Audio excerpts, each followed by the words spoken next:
It's the JT Cho Show! 10, 9, 8, 7, 6, 5, 4, 3, 2,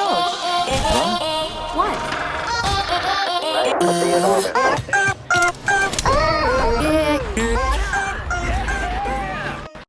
Welcome back to another episode of the JT Show. I'm your host, JT.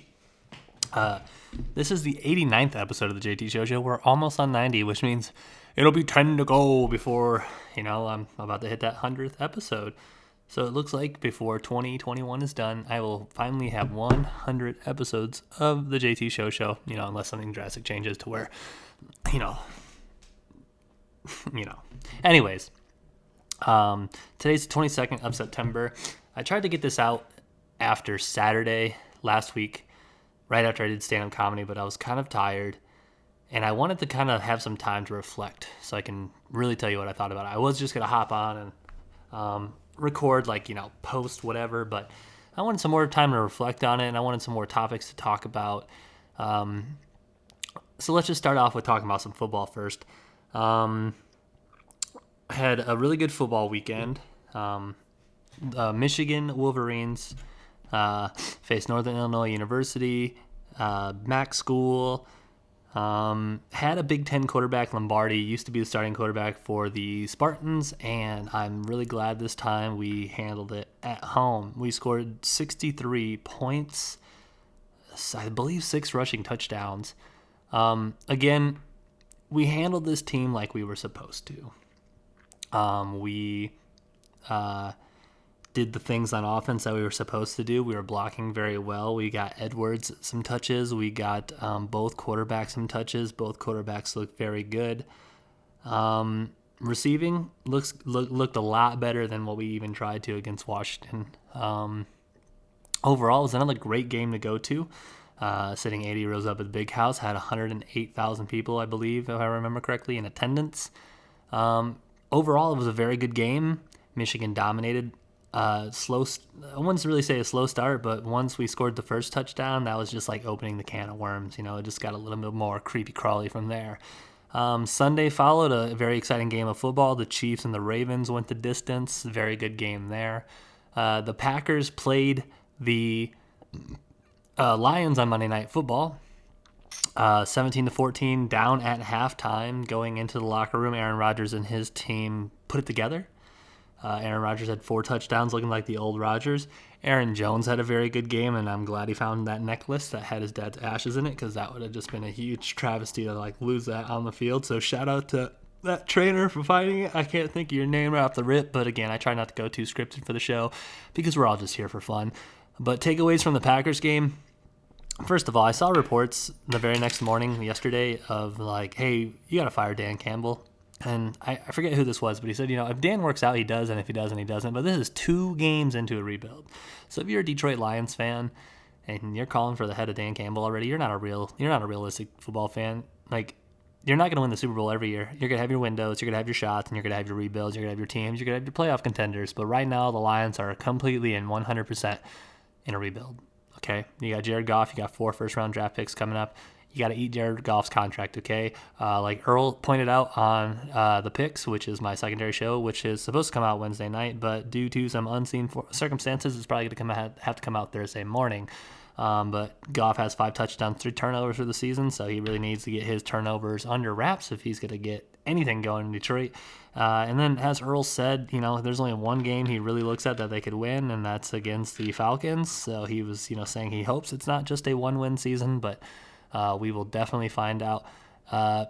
But we recorded the picks tonight, and then, I have some extra time between that and getting ready for work tonight. So I thought, hey, I might as well do my podcast now. Going away from football, let's talk about my stand-up comedy. So I went to Portage, Michigan Saturday night, Presidential Brewing Company. It's this nice bar in Portage. Demented Peach was the producing company to, make the lineup and get all the talent to come. There's quite a lot of people there. Oh, man. Not good to yawn before work. There's quite a lot of people there. I'd say 30 to 40 at most. My counting may be wrong, but that's what it looked. Things that I did and didn't like about the venue. The person who was hosting, as well as multiple comics before I went up, had to keep reminding the crowd, either politely or how not politely, that it was to be quiet, to STFU. It's very strange to have to keep reminding the audience to quit having their side conversations because their audio levels bounced off the walls everywhere. I, on the other hand, didn't really let it affect me because if you wanted to listen and you were there to listen, then you listened, and if you didn't, you didn't. So when I got on stage, I just felt kind of confident. I went through my normal process. I was very tired. My Saturday, little prequel, I did go to the Michigan game I'd mentioned. I got off of work, got to sleep at 7 a.m., got up at 9:30, went to the Michigan game. I got a ride there. Came back from the Michigan game, got an hour nap in, woke up, took a shower, started building my set, finalizing it. And I really worked it into the parking lot. I practiced it on the way there because it was an hour car ride. And then right when I got there, I kind of checked in, went to the parking lot, and that's when I put a little ending on a joke when I was driving the car, which I really liked. But right when I arrived and I was in the parking lot, that's when I really felt like, hey, this is going to be an okay set. So I was sitting there, I was talking with one of my friends who showed up, and as soon as the first show started, the first comic, he did great. Really brought the energy, had really good original jokes, and I really liked it. And no matter how good or bad it is, as soon as the first person goes, I'm A-okay with everything. I just get these pre-show jitters, essentially not knowing if I'm going to do good or bad. But as soon as the environment starts and I know that it's an open mic, all those go away. Now, my opening joke kind of was but you can't let an turn into of a performance because you've got to build onto those jokes to really kill it. So when I did hit my first punchline, which was one of the two that I wrote on the way up, people laughed, and I heard the laughter. And the lighting was different because, again, it is a bar. They do have a stage area, which is nice, but they're not blinding comedian lights in your face, which means that you can see the crowd. I kind of do enjoy seeing the crowd because you see when people laugh and don't laugh, and I'm scanning the room so rapidly that I'm never really looking anybody in the face, but it was nice to actually see some reactions. My set went okay. I liked the material that I came with. All new material. I know one of the jokes that some of you, if you pay attention, you might have heard before, but that's me telling you about it. The one joke that I wrote that had to deal with the U.S. government, I wrote the rest of that one on the way up as well. So I had two jokes that I put some good cappers on, and even after the show, I was thinking this will make it kill and this will make it kill. Now, after the show was over, my favorite thing were random people coming up to me to tell me that, hey, this joke killed. People weren't paying attention. It went over some people's heads, but if you were paying attention, that joke was funny. So I put a highlighter on that one. That's a super huge compliment. Put me in a super good mood. Somebody came up to me after my show and told me that, I did well. That's a super huge compliment. And then a couple of the comedians I shot the shit with a little bit, kind of networked a little bit, passed out my business cards. But I had a handful of people after the show come up and talk to me to tell me that I did good. And I love that. It's never happened to me in as many numbers as it did that night. But it was crazy. The ride home was I couldn't wait to get home. I reviewed the film, which if I've sent you the link, you've seen it, but the audio quality is terrible because there's these two ladies that are talking by the camera.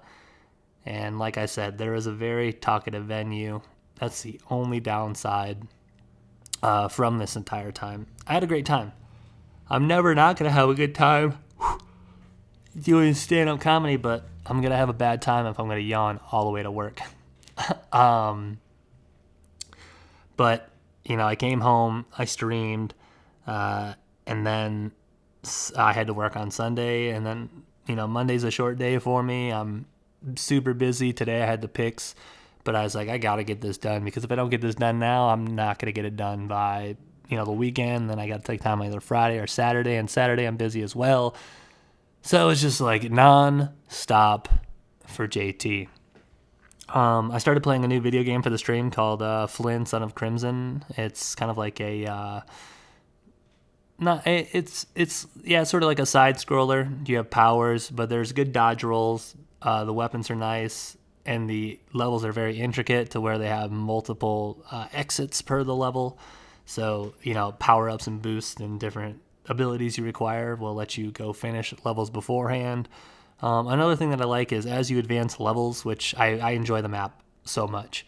As you enjoy the levels, like sometimes like a little special event will pop up where one of the levels becomes like a negative level, so you have to stop what you're doing and you have to go back and be a previous level, which is kind of like in the Shadow Realm. Like, it's the same level, but it's darker and the enemies are stronger and some of the enemies are different, and you just got to make it to the end, and I really like that aspect of the game a lot.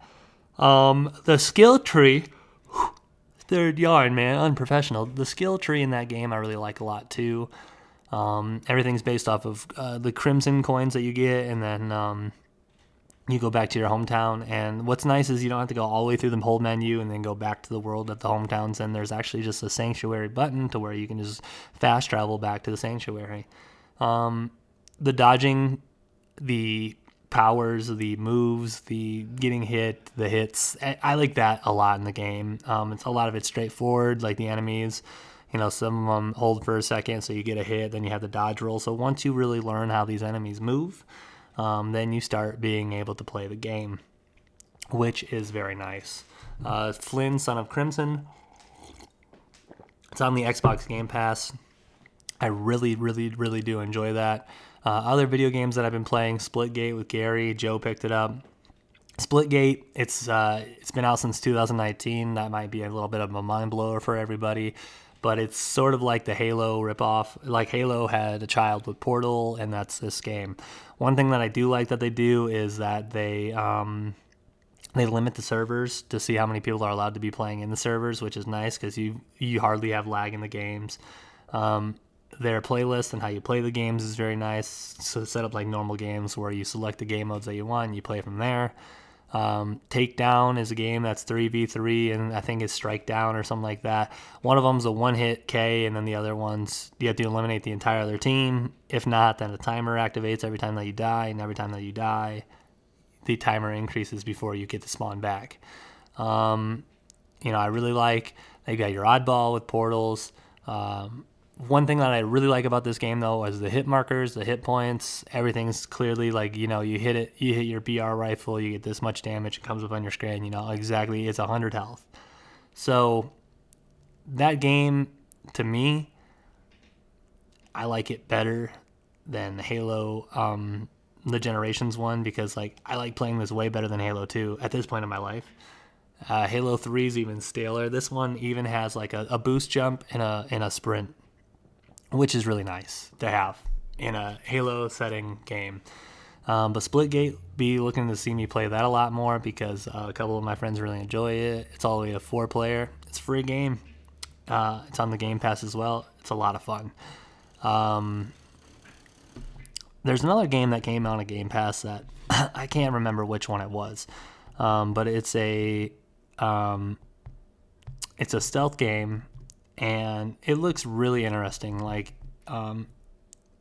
If I can remember what it's called, I'll tell you. But it's one of those games to where you're gonna have to learn, how people move around.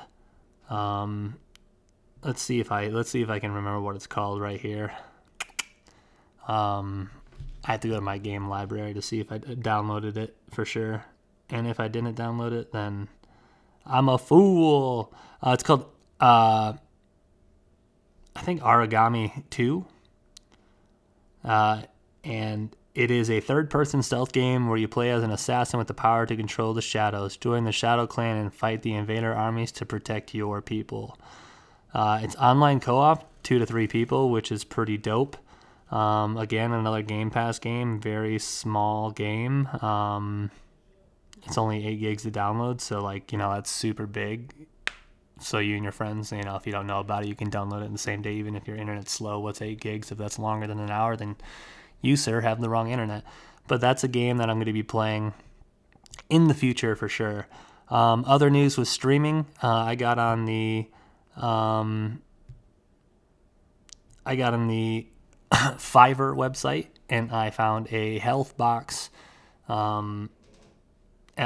designer. So they design overlays, and this one specifically goes with your health box to so it still shows your shields, your health, what type of shield you have, and what type of helmet you have. It just covers the gamer tag and the picture of the legend that you picked. So it puts my logo over the Legends logo. It's in the bottom left-hand corner, and I'm super excited that I did that.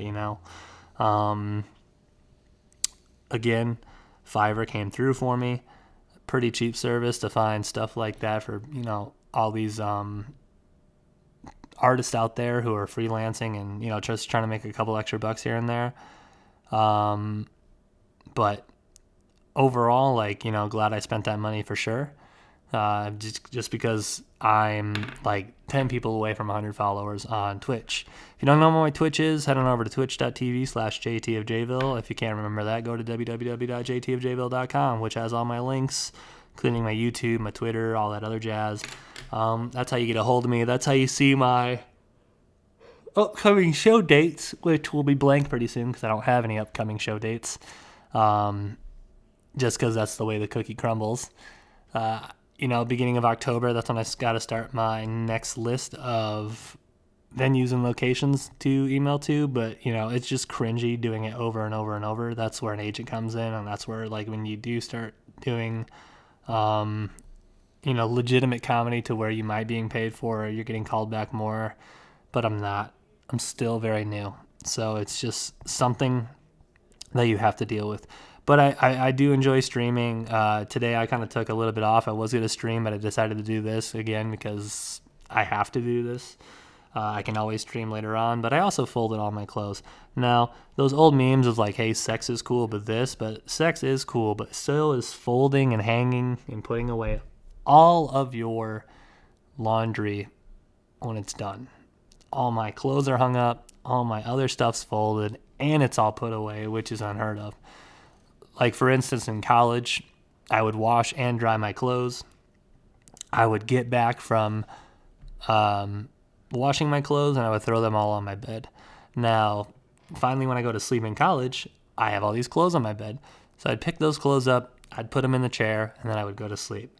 Now, the next day when I woke up, I would pick up all the clothes, throw them back on my bed, and have my chair.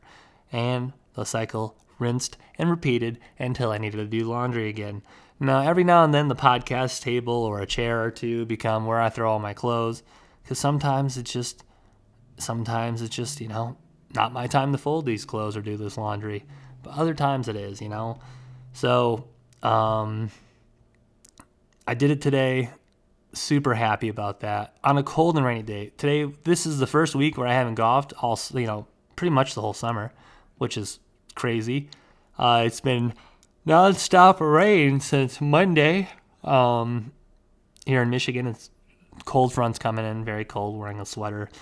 Very cool temperatures, but fall's coming, which means golf's on the downhill, which means I'm going to have more time to do other things than besides golf. But I do enjoy golfing, but hopefully this winter I'll be able to start really killing it with my house and all that other jazz, and really making my life a lot better for the future. Some things to look forward to in the future. I'm going to learn how to solder so then I can repair my other 2 mics. I did end up using some of my winnings from my gambling to pick up this Yeti Blue mic. I really enjoy their mics, so I just bought one. Came in the mail on Monday. Super excited about that. Got some new pop figures. I'll be showing those here soon when they come in the mail.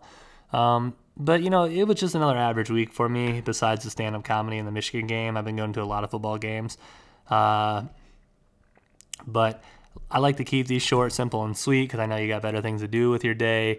I know 20 minutes isn't an hour, but that's okay because you got other things to do. But when I start getting guests back on here again, those will run longer for sure. But all I got to say is go Pack Go. We're looking good. We face the 49ers. If I can do 3 lockdown bets for the week right here on this show.